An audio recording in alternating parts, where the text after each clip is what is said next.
So in this demonstration, I'm going to go through and show you how to complete a service.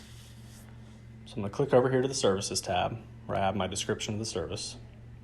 I'm going to scroll to the bottom of this tab, and I can see a Resolve button. This is a completion button, right? How do I resolve the service? So I'm going to click on this Resolve button, and this is going to launch me into a process of completing the service. So there's a couple routes to take through here. In the first video, I'm going to describe the route of not being able to complete the service. So is the diagnostic complete? I'm going to click no. This is going to prompt you to describe why the work was not completed. So I have a drop-down list of reasons. So it could be not at home, it requires additional work, a no call, no show, there's a part required. So I'm going to click in this example on just customer wasn't at home.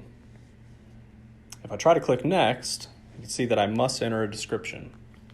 So in here, try to provide the most detailed description possible to make the operations team's job a little easier. In this example, say customer was not at home. Scroll down and I'm going to click next. Now it's going to give you an opportunity to add any sort of additional notes that you feel pertinent that operations should know.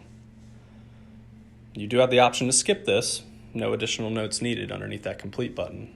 So I'm going to click that and it's going to process. Complete. I'm going to go out, I'm going to refresh. And now if I go back, we can see that that job has been completed and is an audit required.